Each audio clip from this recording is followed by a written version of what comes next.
আল্লাহ তাআলা কুদরতি আওয়াজ দিয়া বলে, হ্যাঁ বাদশা সুলাইমান, খাবারের দায়িত্বটা কিন্তু তোমার হাতে আমি আল্লাহ দেই নাই।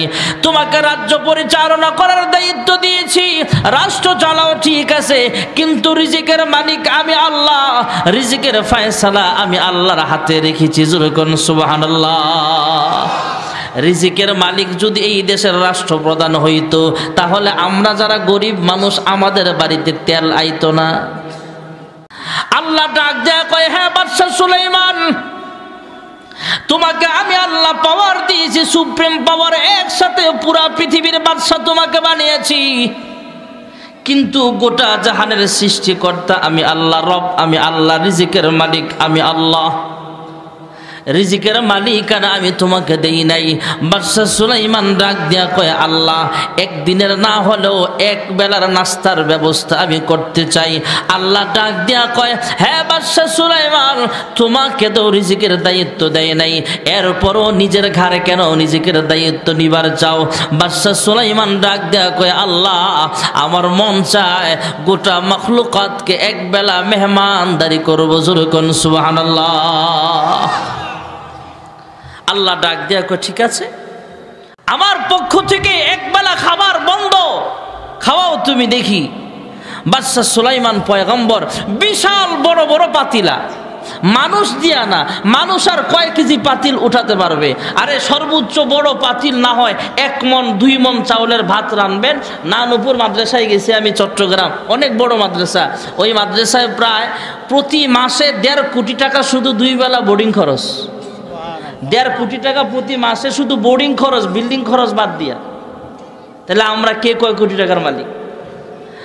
আর বাদশা সুলাইমান আলাইহিস সালাম মানুষকে দায়িত্ব দেয় নাই, জিনদেরকে দায়িত্ব দিলেন, তোমরা রান্না বান্না করো, খাবারের আয়োজন করো। জোরে কোন সুবহানাল্লাহ।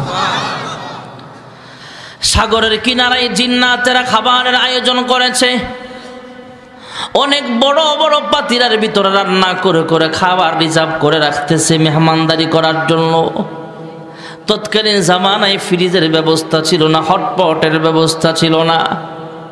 আমরা তো এই পানিটাকে ভালো রাখার জন্য, একটা তরকারি ভালো রাখার জন্য ফ্রিজে আমরা রাইখা দেই। তৎকালীন জামানায় ফ্রিজের ব্যবস্থা ছিল না।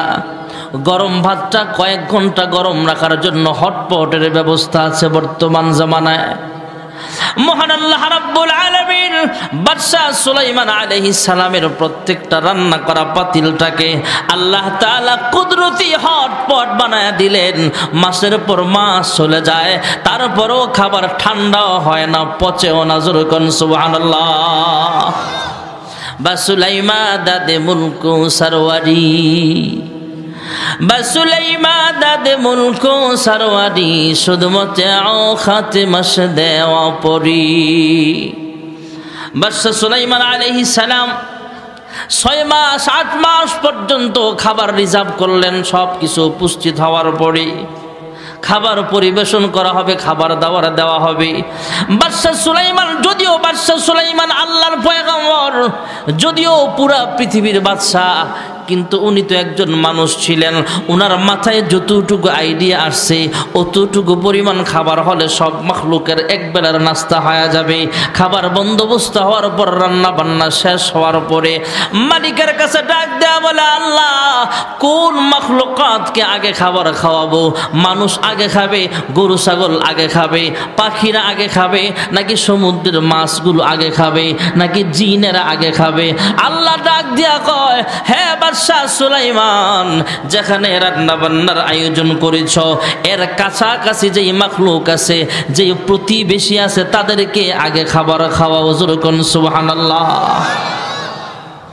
বাদশা সুলাইমান পয়গম্বর তাকায় দেখে আশপাশে যেহেতু সাগর, তাইলে মানুষ না মাছ? জোরে বলেন, সাগরে তো মাছ। আমি এক গাড়ির কন্ট্রাক্টরের সাথে একদিন কথা বলতেছি, সে ডাক দিয়া কয়, হুজুর আমি নোয়াখালীর এক জায়গায় গেলাম, সমুদ্রের কিনারায় বিশাল বড় এক মাছ দেখলাম, খাওয়ার মাছ, ওই বড় মাছ। আর আমি নিজের চোখে ফরিদপুর যাইতে কেরানীগঞ্জ দিয়ে ঢুকে একটা জায়গার নাম আছে মৈনট ঘাট, ওই মৈনট ঘাটে একটা বিশাল বড় নদীর পাঙ্গাস দেখলাম। আমরা তো চাষের পাঙ্গাস খেতে চাই না, এত স্বাদ না, নদীর পাঙ্গাস খায়া দেখেন অনেক মজা। একটা পাঙ্গাস দেখলাম মিয়া বড়, এত বড় পাঙ্গাস মাছ আর আমি দেখি না এর আগে, অন্যান্য মাছ দেখছি। তা আমি ঘাটে নামলাম, নাইমা জিজ্ঞেস করলাম কিরে ভাই, মাহফিল থেকে আসার পথে জিজ্ঞেস করলাম কয় কেজি হইব মাছটা? আমি ভাবছি 15-20 কেজি হবে। না হুজুর, একটু আগে মাপলাম 35 কেজিরও আরও বেশি আছে। পাঙ্গাস মাছ, সাগরের নদীর পাঙ্গাস। তাহলে এই মাছটা আমাদের জন্য রিজিক। সুবহানাল্লাহ। সাগরের মধ্যে মাছ আছে। বাদশাহ সুলাইমান ডাক দেয়া কয়, হ্যাঁ মাছেরা আয়ো, তোমাকে খাবার খাওয়ানো হবে। সুবহানাল্লাহ। আমরা মানুষ তো খাবারের কথা শুনলে দৌড় মারি। মাছেরা, বড় বড় মাছেরা মিটিং বসছে, বাদশাহ সুলাইমান তো দাওয়াত দিছে, কি রাঁধছে কে জানে। সবাই একসাথে যায় লাভ নাই, দুই একটারে পাঠায় দেখতো কি রান্না বান্না করছে, খাবার টেস্ট হয়েছে কিনা। আমরা এরপরে যাবো, একজন যাও খবর নাও। সবাই মিলা ছোট্ট একটা মাছ পাঠাইছে, যাও তুমি খাইয়াও আইসো, দেখাও আইসো ইন্তজাম কেমন করছে, আয়োজন কেমন, যে বিরিয়ানি করছে, খিচুড়ি বানাইছে, সবার হবে কিনা, যাও দেখা আসো। ছোট্ট একটা মাছ আইসা, বাদশাহ সুলাইমান তো আবার মাছের ভাষাও বুঝতেন, সালাম দিলেন, আসসালামু আলাইকা ইয়া বাদশাহ সুলাইমানকে সালাম দিলেন, আসসালামু আলাইকুম। সালাম দেওয়ার পরে বলতেছেন, আপনি দাওয়াত দিছেন, আপনার দাওয়াতে অংশগ্রহণ করার জন্য চলে আইছি। সুবহানাল্লাহ। শাহিদার রাখছে আবার মানুষ না, জিন। কয় খাবার দাও। মাছ যে হা করছে, শাহিদাররা চামচ দিয়া দেওয়া শুরু করছে। বাদশাহ সুলাইমান ডাক দিয়া কয়, তোর আন্দাজ নাই চামচের হবে? আরে যে পাতিলা আছে, পাতিলা ঢাল। সুবহানাল্লাহ। বিশাল বড় বড় পাতিলার খাবার যা আছে সব ঢালে, মাছ হাই করে রয়েছে। মেজবানের পেরেশানি কমবে না বাড়বে? যে দাওয়াত দিছে পেরেশানি বাড়বে, কিরে সব খাবার দিয়ে একজনই খায়, মানুষই খাইব কি? এখন তো মাছই বাকি রয়েছে, সব মাছ। এক মাছে হা করছে, কি ঢালো, আরেক পাতিলা ঢালো, আরেক পাতিলা ঢালো, ঢালতে ঢালতে ঢালতে ঢালতে সব 6 মাসের খাবার আয়োজন যা করছে সব ঢালছে। মাছ এখনো, সুবহানাল্লাহ জোরে কর না। বাদশাহ সুলাইমান ডাক দিয়ে কিরে, মাছে উল্টা সুলাইমান নবীরে ধমক দেয়, এ বাদশাহ সুলাইমান, আমি কিন্তু আল্লাহর কাছে বিচার দিব। সুবহানাল্লাহ।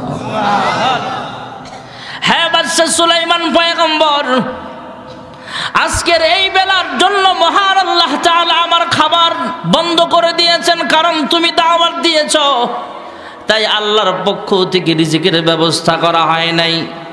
তুমি যেই খাবার আমার মুখে ঢেলেছ, একটা খাবার এখনো আমার পেটে যায় নাই, এখনো পাইবে আছে। এখনো আমার পেটে যায় নাই। এমন 3 লুকমা খাবার আমার আল্লাহ আমাকে খাওয়ায়।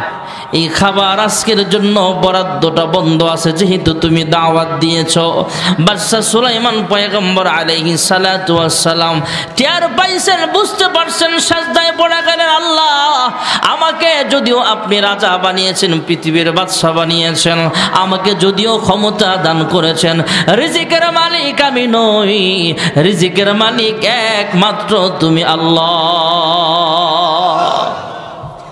তোমার নামে মধুর গানে হৃদয় ভরে যায়, তোমাকে পড়ে গো মনে ভোরে হাওয়া।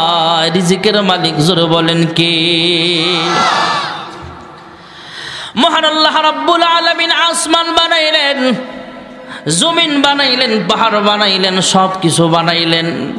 পাহাড়ের দিকে তাকায় দেখেন পাহাড়টা দেখতে কত সুন্দর, আসমানের দিকে তাকায় দেখেন আসমান কত সুন্দর, সমুদ্র সৈকত দেখতে কত সুন্দর, রংধনুর 7 রং দেখতে কত সুন্দর। রংধনুর 7 রং যদি দেখতে এত সুন্দর হয়, হে মানুষ আপনার আমার চেহারা যদি এত সুন্দর হয়, যে আল্লাহ আমাকে আপনাকে সৃষ্টি করেছেন সে আল্লাহ তাআলা দেখতে জানি কত সুন্দর।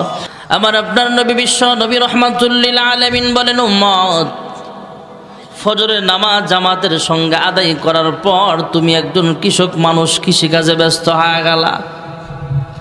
তুমি একজন কৃষক মানুষ, ফজরের নামাজের পর কৃষিকাজে ব্যস্ত হয়ে গেলা। তুমি একজন মাছ ধরো, মাছ ধরনেওয়ালা তুমি মাছ ধরাতে ব্যস্ত হয়ে গেলা, জোহরের নামাজ পর্যন্ত তুমি কৃষি কাজ করলা, জমিনে কাজ করলা।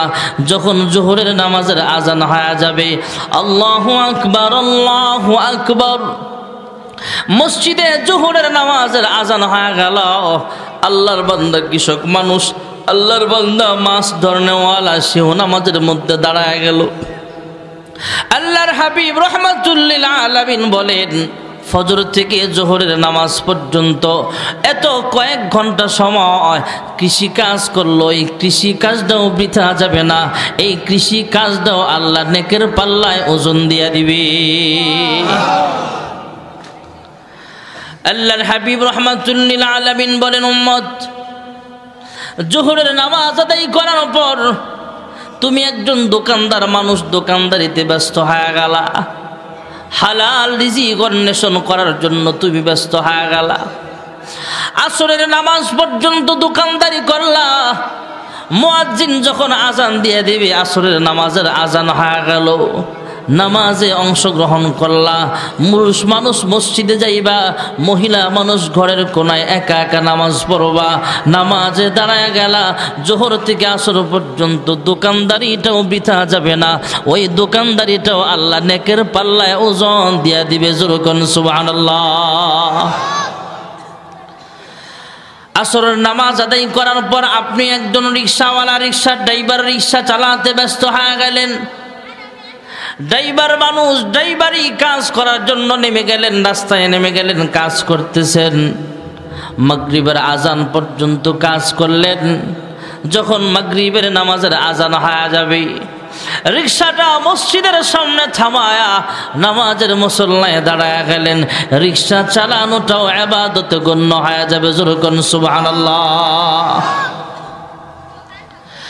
আপনি একজন চেয়ারম্যান মানুষ, মাগরিবের নামাজ পড়ে চেয়ারম্যান ইউনিয়ন পরিষদে বসে গেলেন, জনগণের খেদমত করার জন্য সুন্নত তরিকায় ইউনিয়নটা আপনি চালালেন।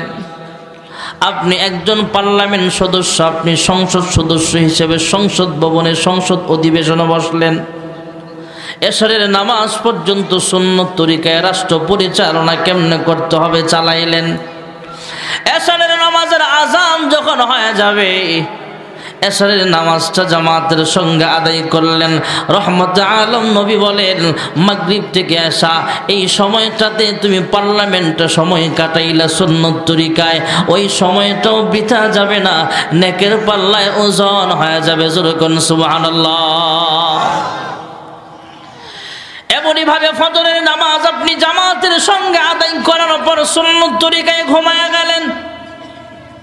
ফজরের নামাজের ওয়াক্তে মুয়াজ্জিন যখন আজান দিয়ে দিবে, আসসালাতু খায়রুম মিনান নাওম,